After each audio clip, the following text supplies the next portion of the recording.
On this edition of Early Look, I'm going to be previewing the light heavyweight main card fight at UFC 294 between Johnny Walker and Magomed Ankalaev as part of the big Islam Makhachev and Charles Oliveira title fight. And if you haven't watched the show before, I'm going to go through a bunch of different intangibles, a bunch of different stats. Some of it may or may not have relevance. That's for you to decide. And then at the end of this thing, I'm going to give you my pick and we can talk about it in the comments. Sound good? All right, let's get into it. Quick tail of the tape here. Ankalaev 18-1-1, Johnny Walker 21-7.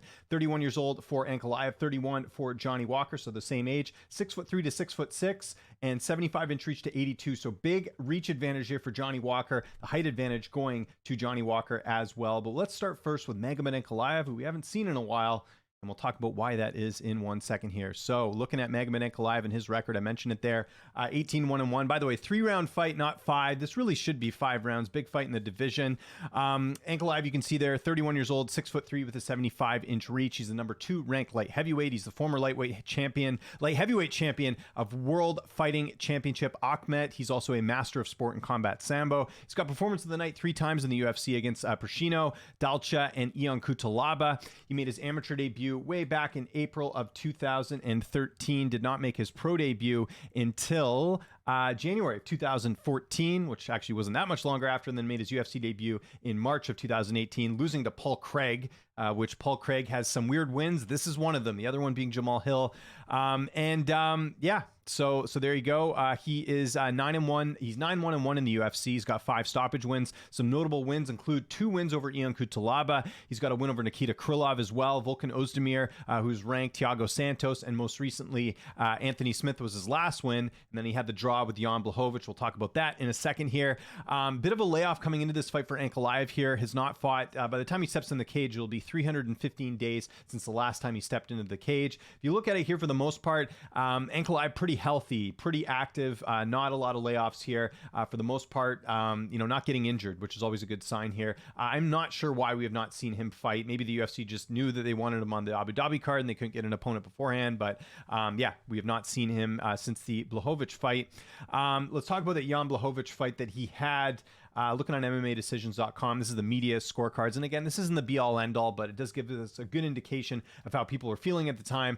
You can see there, Ankalaev, the majority of media members scored the fight for Ankalaev. By my count, there's 23 media members who scored a win for Ankalaev and 2 for Blachowicz. What's interesting here is not a single media member scored this fight a draw, so it's interesting how that came about. It was a split draw, by the way, should mention that. Let's look at some stats for Magomed Ankalaev here. You can see that his significant strikes landed per minute is 3.55. His striking accuracy is 52%. His striking defense is at 59%, so doesn't get hit that much. Only gets 0.99 for takedowns, so doesn't do a ton. His takedown accuracy is only 29%. So, I mean, I imagine this fight's going to stay standing anyways. And his takedown defense is 86%, although I don't imagine Johnny Walker going to be shooting too much because he's more of a striker. So I know that's a little bit of a quick rundown there of Ankalaev, but there just isn't a ton to work with. He's, beat a lot of good opponents here. We talked about that. We talked about the overall game, and we talked about the layoff going into this fight. So now let's talk about his opponent, Johnny Walker. Not to be confused with the drink. You can see there, Johnny Walker, 21-7. He's got 16 knockouts, 3 submissions, and 2 decisions.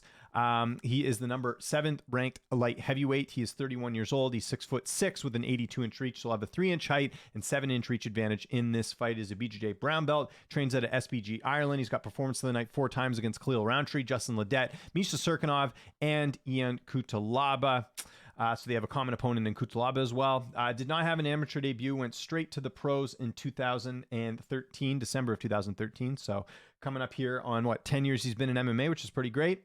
And made his UFC debut in November of 2018. Interesting, both of these guys both made their debut in 2018 with Walker coming off Dana White's Contender Series. I think people forget that he was on there. Let's talk about some notable wins here. Khalil Roundtree, I believe, was ranked at the time. He's got a win over Ryan Spann, who's ranked as well. Paul Craig, and then Anthony Smith. Anthony Smith probably being the most notable win he's had because Smith is still fairly ranked fairly high in the division. Some of his losses include Corey Anderson, where he's knocked out, big upset loss there. Krylov completely out-wrestled him in the fight. Lost to Thiago Santos and lost to Jamal Hill. So it's pretty incredible. There was a point when he was 1-4, and now he's won 3 in a row, and he has potentially a title eliminator fight here against Ankalaev. So good for him. Johnny Walker is, I believe, 7-4 in the UFC, if my math's correct here. 1, 2, 3, 4, 5, 6, 7, and 4. 6 finishes. He's only gone the distance 3 times in his 11 UFC fights. Has had only one major layoff in his career, and that was the one going from Ryan Spann to Thiago Santos. There was about a 378-day layoff in that one. As far as this year goes, this will be his third fight this year, which is pretty impressive. Yeah, so that's pretty good for him. And Ankalaev, like I said, has not fought at all this year, so the activity level definitely on Walker's side. Walker's only had one injury of note. That was the one where he was supposed to fight Jimmy Crute. He tore his pec in that one. That was way back in at UFC 260 in March. So for the most part, pretty healthy, just like his opponent. Let's have a look at his stats here. You can see Johnny Walker, significant strikes landed per minute, 3.85. His striking accuracy is at 56%. Striking defense is at 46, so he does get hit a bit. That'll be key in this fight. His takedown average is 0.151. So again, don't think we'll see a takedown here. His takedown accuracy is 100%. But like I said, I don't think Ankalaev might not shoot here. And his takedown defense is at 60%. So yeah, interesting on both guys in terms of what they've been able to do. Let's have a look at the odds. Right now, we have one book, Caesars, having Ankalaev about a almost 4-1 favorite here on the books. That's kind of where I think this should be if we're looking at the odds per se. And if you look on Tapology, which again is a fan vote here, you'll see 81% of people going with Ankalaev, just 19% with Johnny Walker. Okay, who am I going with in this fight? I will tell you right now to not have any more suspense. If you watch my live streams, you know this one already. I'm going Magomed Ankalaev in this fight. I like him a lot here. I think Johnny Walker has definitely turned things around. We talked about that 4-fight losing streak.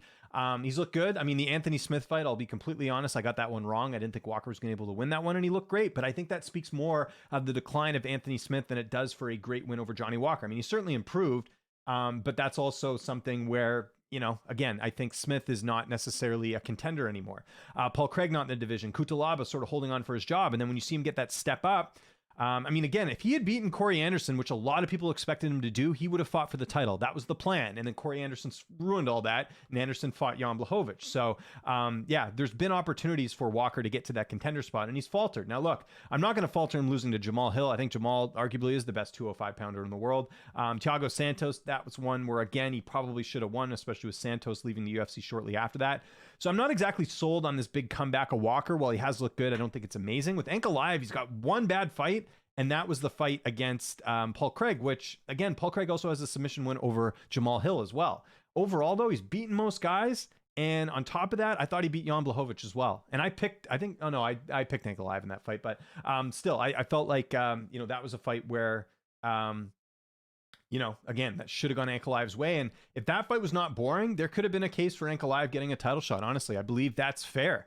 Dana White didn't like the fight. This could also be another reason why we have not seen him compete, is that they almost wanted to punish him for that performance, but he was injured in that fight, right? So can't really blame him too much for the performance. But Ankalaev, I think, is a threat to anyone. I would not be shocked if Ankalaev ends up becoming champion. I do think he's that well-rounded. He doesn't really have any flaws. And like I said, one submission loss against Paul Craig in a fight that he was dominating, right? So yeah, overall, Ankalaev has looked great, and it's hard for me to you know, again, not pick against him here. Just a couple other things of why I like Ankalaev. Well, let me tell you how I think Ankalaev is going to win. I think he's going to win by knockout. I think he's the better striker. Walker's got the power. Ankalaev, I think, a little bit more technical here. 50% of Ankalaev's wins have come by KO or TKO. So even though he does go the distance 44% of this time, and it's only a 3-round fight, I do think he'll hit Walker's chin at some point. I think there's also going to be some pressure for him to go out there and look a little bit more impressive in terms of what he's been able to do, you know, in terms of his last performance, right? I'm sure that's in the back of his head. Like, look, Dana White was not happy about that performance. I need to go out there and look really good. So I think you'll see him be a little bit, take more risks in this fight is what I'm getting at. Walker, on the other hand, I mentioned it there. He has actually been finished the most by knockout. 56% of his losses are by knockout. So again, if he's going to lose, I would say it's either knockout or decision. I don't think we'll see a submission here. And yeah, I think the reach will play into this. Walker does have the reach advantage. He's also been a little bit more active. And the layoff, I think so. I think it's going to be a 3rd-round finish for Ankalaev, and I think it's going to take him a round or two to deal with the reach, deal with a bit of the cage rust. But I think after that, he goes in there and he takes care of business and gets a knockout in the 3rd round. Could also go to the decision. I might even look at the over in this fight because I do think a finish will come late for Ankalaev, but I got to take him just because the stats do favor a finish finish as opposed to him going the distance here. So my official pick is going to be Magomed Ankalaev. Third round knockout. Would not also shock me if he goes the distance as well. So I want to know what you guys think in the comments section below. Who are you picking in this one? Who do you think gets it done? Let me know. Is there any Johnny Walker, anyone picking Johnny Walker? I should mention that because I think most of you are on Ankalaev. If you do like Walker, how does he win? Do you think he knocks him out? Do you think he wins the decision? Let me know in the comments. One of the most annoying things is someone saying, I picked this guy, but then you never gave a reason how they were going to win. It's like all the people who picked Alex Pereira over Jan Blachowicz, 99% of them picked it by knockout, and that's not what happened. It ended up being a decision. So let me know your prediction for this fight, and let me know if there's any other fights you want me to preview that are coming up here. We got a whole bunch that are on the slate that I will be getting to. I don't even need to mention all of them, but I will be getting to those soon. I'm James Lynch. Thanks so much for watching. Follow me on Twitter, TikTok, Instagram, @Lynch on Sports. I'll see you guys next time.